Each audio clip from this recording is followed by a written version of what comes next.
Amém. Glória a Deus. Jesus de Nazaré, o Rei dos Reis. Vamos continuar com o nosso evangelho com a leitura do nosso evangelho, Jesus perante Pilatos, João 18, do 33 ao 37. Jesus Cristo vem de Deus e pertence ao mundo de Deus. Jesus deixou a glória dele. Jesus estava na glória, adorado pelos anjos, os querubins, os serafins. Ele deixou a majestade dele para vir, assumir a natureza humana, para nos salvar da morte. Amém? Amém. Jesus é rei. E ele vem um dia na sua majestade, como nós vimos domingo passado, para quê? Para nos resgatar, para levar a sua igreja, levar os escolhidos dele, como nós lemos no Evangelho de Marcos. Mas hoje a situação aqui que nós vemos é no Evangelho de João, que é um evangelho diferente. Os 3 primeiros evangelhos são chamados evangelhos sinóticos. Por quê? Mateus, Marcos e Lucas, eles falam pela mesma ótica. Eles relatam os mesmos eventos. São evangelhos que relatam, você vai encontrar os mesmos eventos, com pouca diferença, mas você vai encontrar os mesmos eventos nos 3 evangelhos. Por isso são chamados evangelhos sinóticos.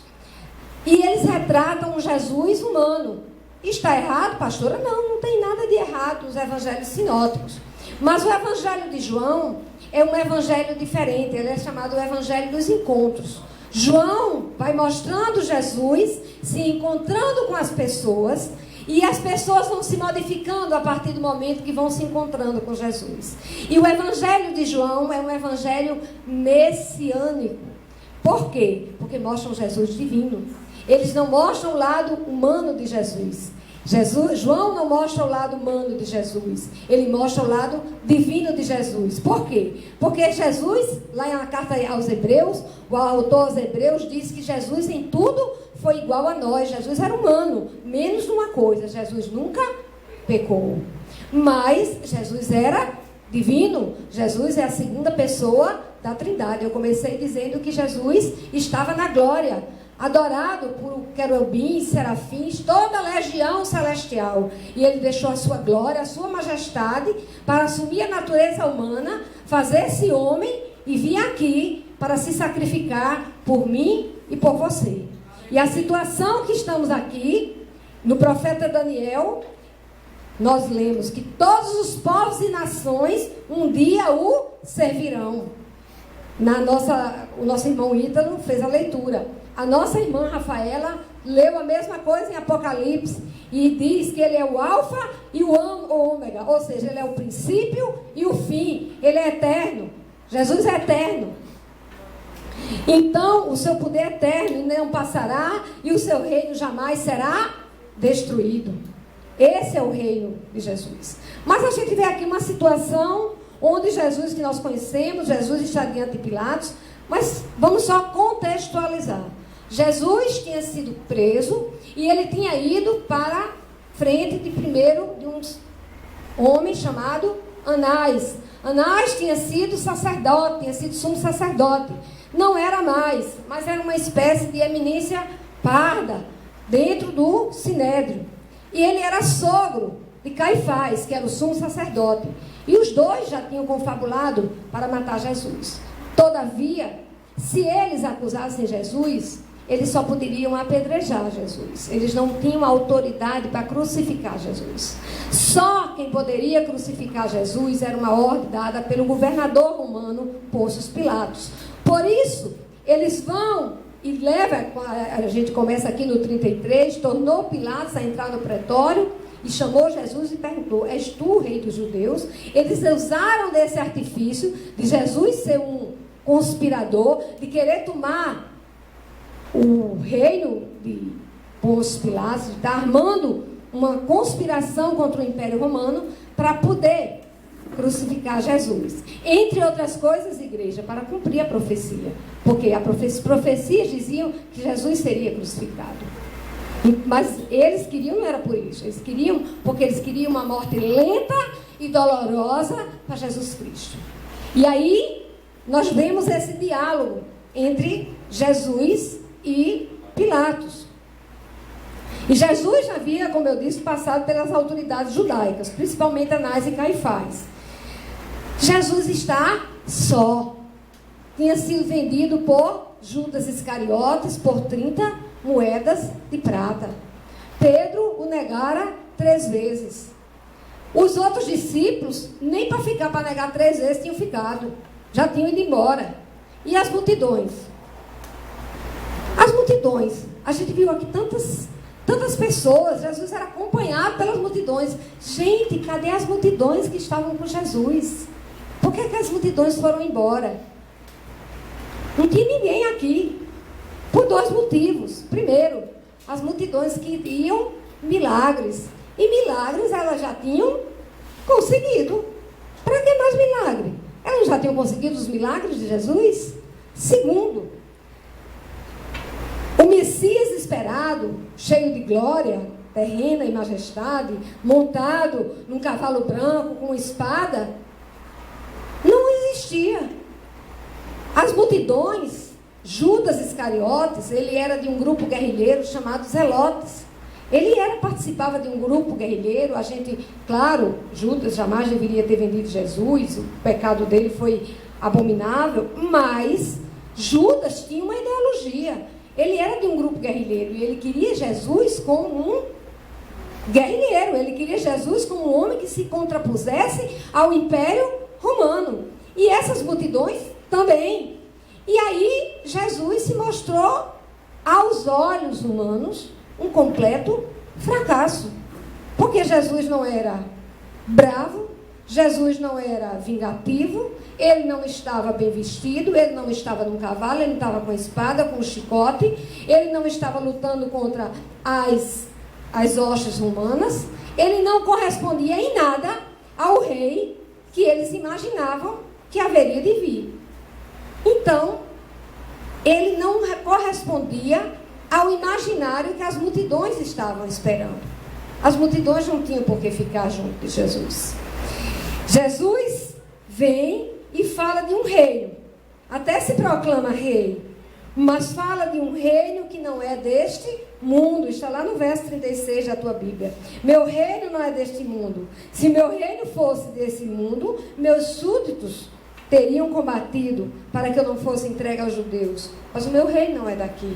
O reino de Jesus, a proposta de Jesus não é daqui. E a gente vê entre Pôncio Pilatos e Jesus um diálogo absolutamente esquisito.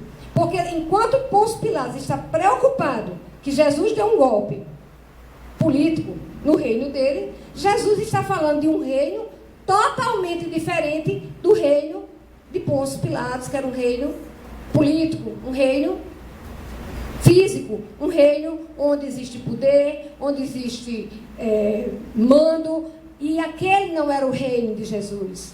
O reino de Jesus, o reino que ele tem para mim e para você, é um reino totalmente diferente. É um reino de amor, é um reino de serviço, é um reino de doação, é um reino onde os primeiros serão os últimos e os últimos serão os primeiros. O reino de Jesus é totalmente inverso. E a linha de acusação dos religiosos que incitam Pilatos, em vez de Jesus um agitador, não corresponde ao que Jesus era.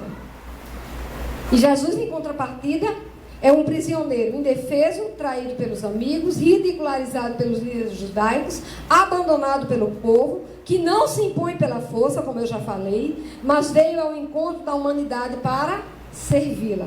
Não cultiva os próprios interesses, mas obedece em tudo à vontade de Deus, seu Pai. Não está interessado em afirmar o seu poder, mas em amar os seres humanos e amar até o ponto de dar a própria vida. A sua realeza é de uma outra ordem, da ordem de Deus. É uma realeza que toca os corações e, em vez de produzir opressão e morte, produz vida, e vida em abundância. Foi o que Jesus disse. Eu vim para que vocês tenham vida, e vida em abundância. Então, não dá para explicar. Jesus não vai aqui explicar Pilatos por 2 motivos. Primeiro, porque Pilatos não tinha condições de entender. Segundo, porque fazia parte do plano do Pai Jesus ser crucificado. Então Jesus se entrega, como o profeta Isaías diz, como um cordeiro ao matadouro. Jesus simplesmente dá o trabalho de responder a Pilatos.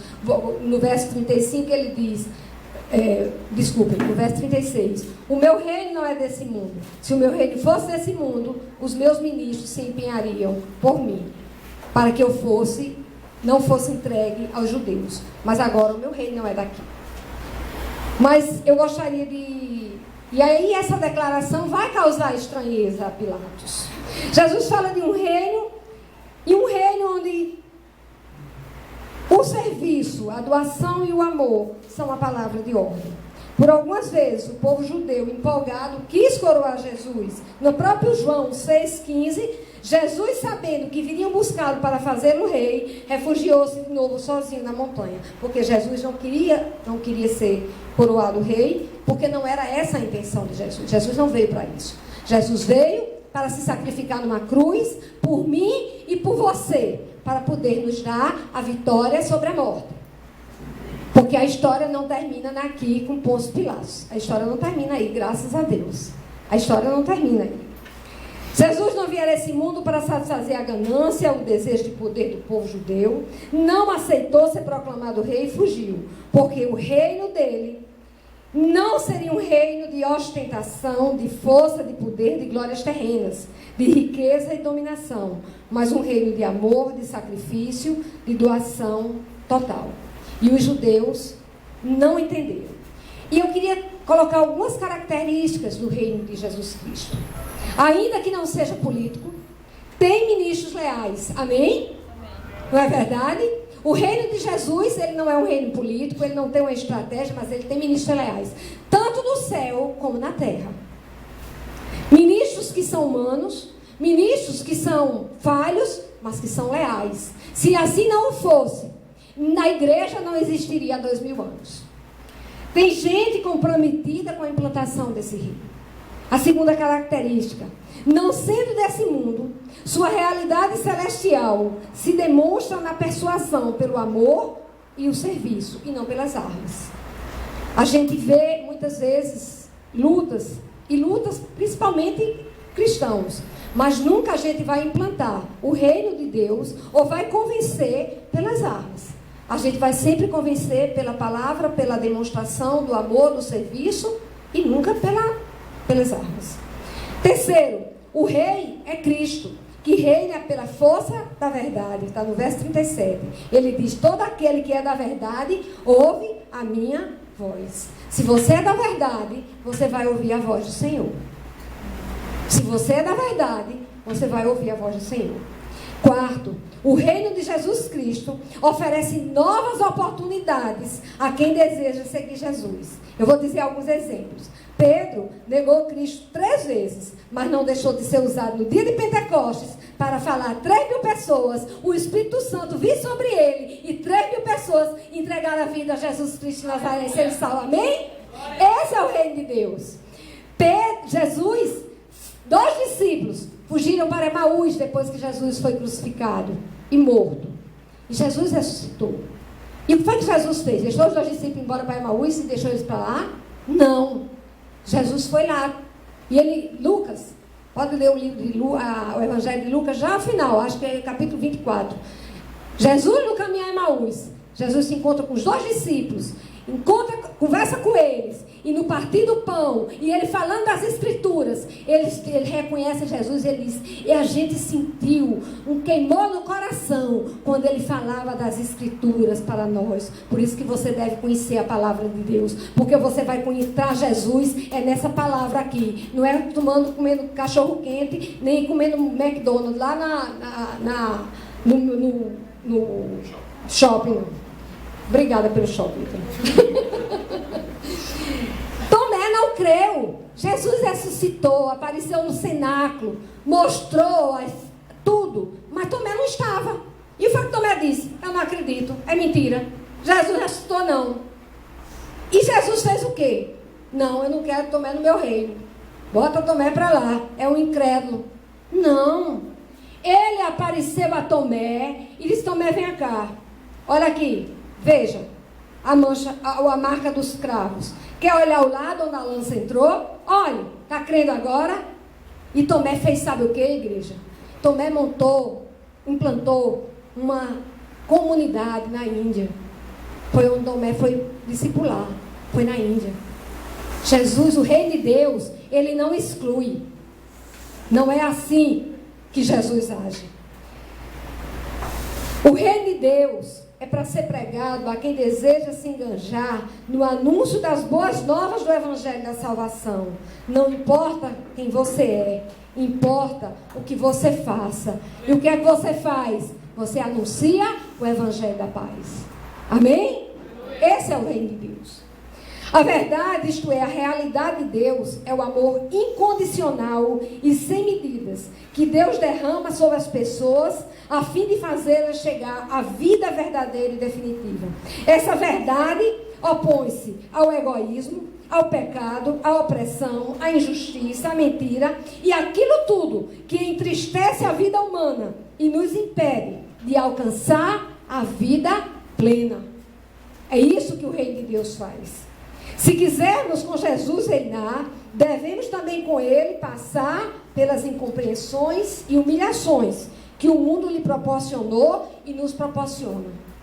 Continuo dizendo, nessa igreja não é pregado teologia da prosperidade. Você vai aceitar Jesus e sua vida vai ser um mar de rosa. Você vai ter um problema. Você vai ter um monte de problema. Agora você vai vencer todos eles, você vai ter paciência em enfrentar todos eles, porque Jesus Cristo de Nazaré vai estar do teu lado. Amém?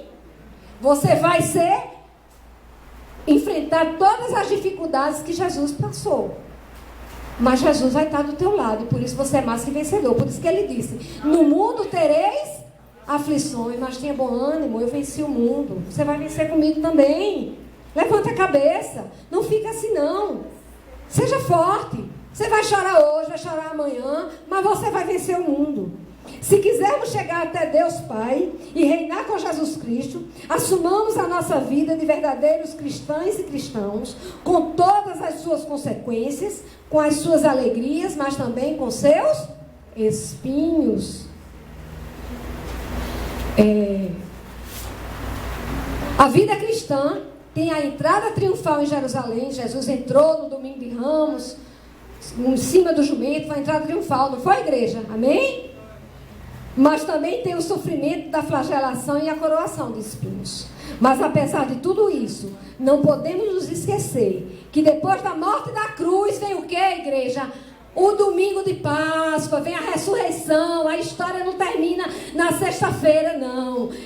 Pilatos aqui vai mandar escolher entre Barrabás e Jesus. Vão escolher Barrabás, vão crucificar Jesus. Jesus vai morrer, vai descer ao Hades, mas vai ressuscitar no terceiro dia, para a honra e glória do nosso Deus e Pai. A história não termina na sexta-feira nem no sábado. A história termina no terceiro dia, termina no domingo de Páscoa. Para mim e para você também. A história termina no domingo de Páscoa. A tua história também vai terminar no domingo de Páscoa. Como eu não sei, mas eu sei de Jesus, que é o melhor. Mas apesar de tudo, não podemos esquecer da ressurreição.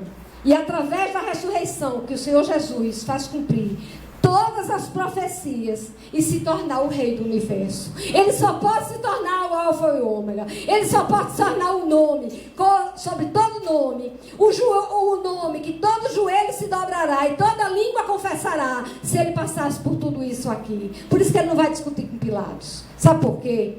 Porque ele sabia que o plano do Pai para a vida dele era muito maior do que essa tramazinha, desculpem a expressão, chifrinho, que Anás e Caifás tinham armado para a vida deles. Eu não sei qual foi a trama que armaram para a tua vida, mas deixa eu te dizer uma coisa: o plano de Deus para a tua vida é muito maior do que a trama que tem armado para a tua vida. Amém? Amém? Receba em nome de Jesus. Sabe por quê? Porque você é filho de Deus, você é filha de Deus, você é filho do Todo-Poderoso. Ele não se esqueceu de você, não. Tem o domingo da ressurreição. Tem o domingo da ressurreição. Agora, quando vai ser o domingo da ressurreição, pastora? Eu não sei. Eu sei que tem. Porque Jesus é contigo. Jesus é contigo. Amém? Se você for com Ele. Através da nossa ressurreição de todos os dias e de cada dia. Do nosso cair e levantar, porque não é assim, igreja? A gente não cai e não levanta? Porque quem é que nos levanta, não é Jesus? Porque não tem dia que a nossa fé está bem pequenininha e tem dia que ela está enorme e remove montanhas? Não é assim? Amém? É do nosso cair, do nosso levantar, que nos tornamos herdeiras e herdeiros do reino dos céus, onde Jesus Cristo reina por todo e sempre, como vemos na segunda leitura dessa nossa liturgia. Aquele que nos ama e pelo seu sangue nos libertou do pecado e fez de nós um reino de sacerdotes para Deus seu Pai. A Ele a glória e o poder pelos séculos dos séculos. Amém. Ele o que vem entre as nuvens e todos os olhos o verão, mesmo aquele que os ultrapassaram. Por sua causa, hão de lamentar-se todas as tribos da terra. Sim, eu sou o alfa e o ômega, diz o Senhor Deus. Aquele que era, e é, e há de vir, o Senhor dos universos. O Senhor Jesus vem. E Ele vem buscar a mim e a você. Sabe por quê? Porque nós somos dele. Nós somos comprados por sangue, e sangue precioso. Nós estamos com Ele. Não importa quantas vezes nós cairmos, Ele há de nos levantar. Sabe por quê? Porque Ele nos ama. Porque Deus amou o mundo de tal maneira que enviou seu Filho unigênito, para que todo aquele que nele crê não pereça, mas tenha a vida eterna. Tome posse dessa palavra nessa tarde, em nome de Jesus. Amém?